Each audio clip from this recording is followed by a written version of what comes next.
I'm curious. It seems like you have a very busy schedule. Did you just recently start a new position? Yeah, I'm actually a graduate and I've recently landed a job in a government entity. Thanks to you guys, I had something to talk about actually in the interviews that wasn't actually boring.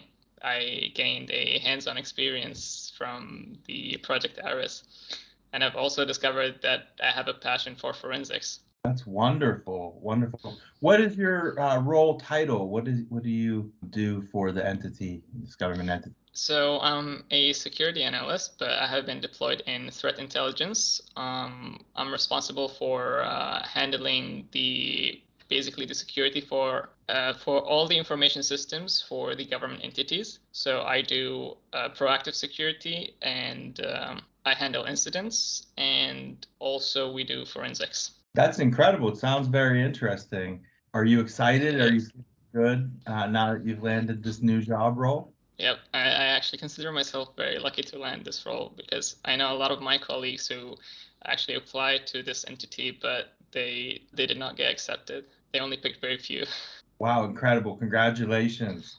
Thank you. So can you tell me a little bit about the program you were in that used Project Ares Labs? I understand it looks like it was through BUID, so the British University in Dubai, but it's also a partnership with Raytheon. Can you tell me a little bit about that program and what you were studying? Sure.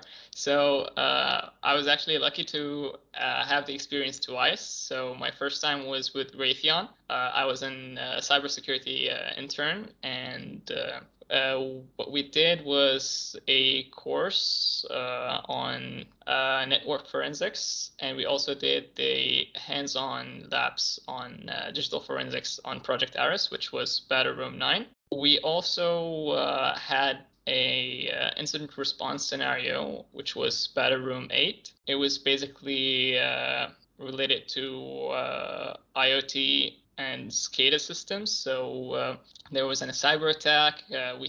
We were a part of the incident response team, and we had to investigate and actually understand what happened, what vulnerability was used to exploit the system and recover the system back to its normal state of operation. And currently, I'm doing a incident response management certification with BIID. And I got to revisit Battle Room 9, so I'm getting way more experience on forensics. I'm trying to find some new ways to solve the challenges and basically use some different tools to gain hands-on experience in a variety of forensics tools. We're also doing sort of a penetration testing or related to network security. I have not finished Battle Room 11, but I'm still working on it, but it seems very interesting and I'm actually learning a lot from it. That's wonderful. So as you start to solve these battle rooms, again, Battle Room 9, you were saying, you're finding new ways to solve the existing problems. So Yep. You're learning new tools, and that's really exciting. That's really cool. You mentioned the hands-on experience you get. So you were an intern with Raytheon, correct? Were you one of their student interns? Was that one of the last things you do before you graduate from your university program? Yeah, exactly. So in my program, the university, we had on my second year, we had a on-site training or on-campus training. So we basically focus on the hands-on material on what we have studied. I have not told you earlier, but I have a degree in software security. So basically most of the work related to software development and including security, like the best practices in security. So on these on-campus training, we focus on the development, the security side, and basically applying the knowledge that we have gained from the theoretical classes that we have done. And the last part was doing an internship or an on-job training, as they call it. And we basically get exposed to how it is like to work in our role in the actual or in the real world. Wonderful. So do you feel that the internship helped you to get the job that you're in now? Definitely, yes, because it has exposed me to the market and I understood what's really important in the market right now in the cybersecurity. That's wonderful. Wow. So question for you, what inspired you to get started on a path to learning cybersecurity? before cybersecurity, I was actually interested in computers in general. I got exposed to computers on a pretty early age.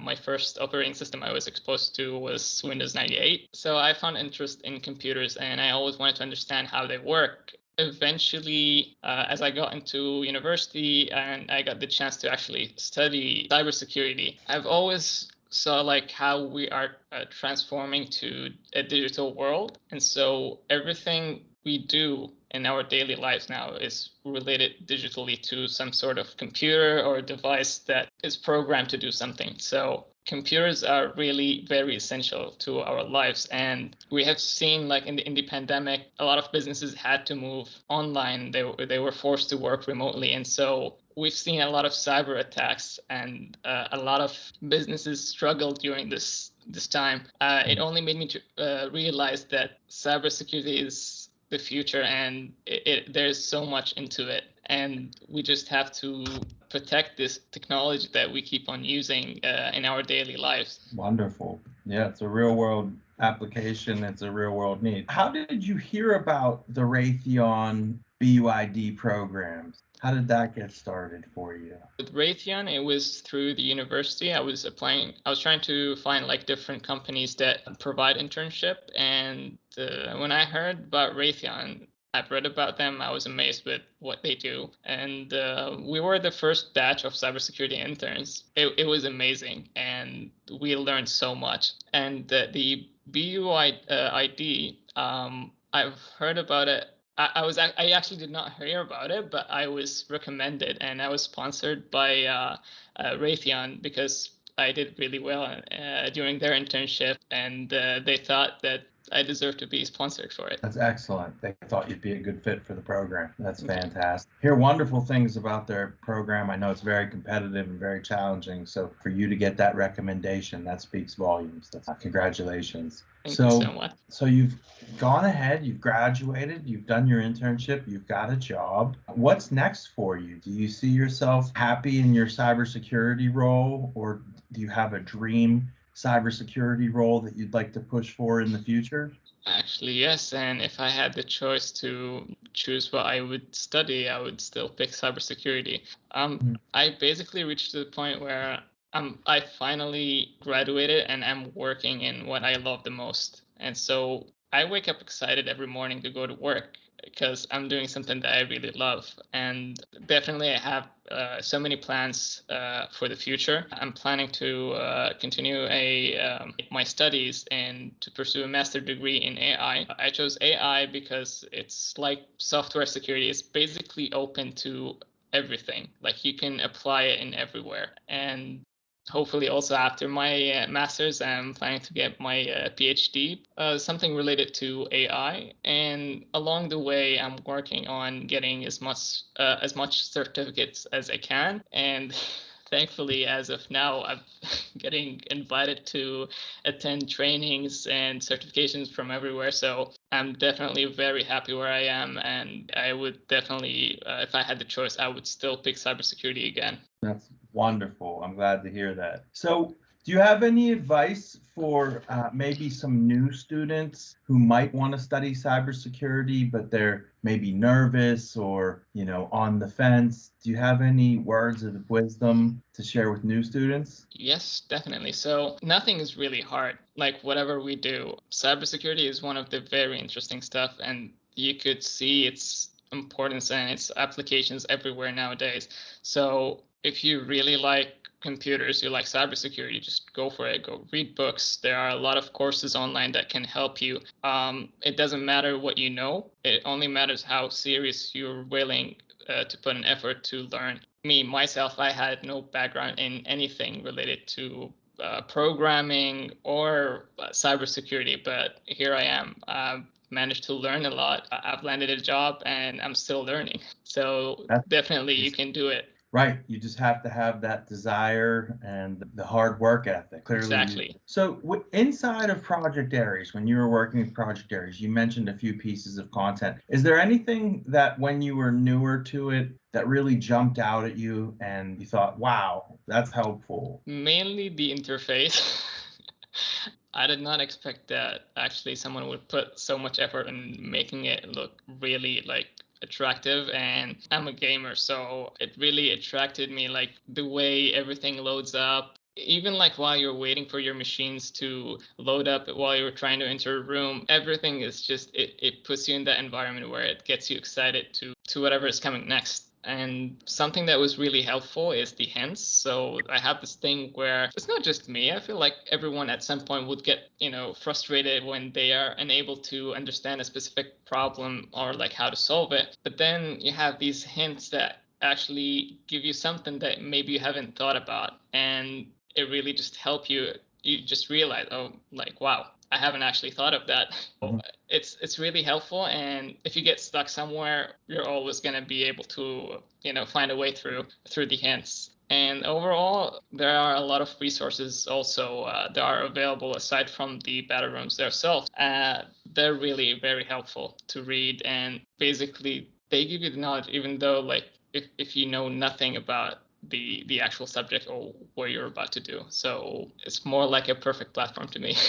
That's wonderful. So the Media Center library is helpful for you when you go in there and read those open source materials to study up on subject matters. All right. Was there anything in there that you found particularly interesting? What did you like to read about? Mostly the things that are related to network discovery, and also on the forensics. I don't actually remember much on the forensics, but mostly I remember reading about tools like the Nmap, the HPing, and the other related tools to it. So they're very well known, but I don't like memorizing stuff. So it's just that I had it as a reference to go back to when like I was looking for a specific command, or basically to get overall knowledge for how to use a specific tool. So it's more like a really great reference to get back to. That's wonderful. Yeah, some resources built right into the platform that you can dive into as you start to get familiar with the content and then clear it or actually complete it.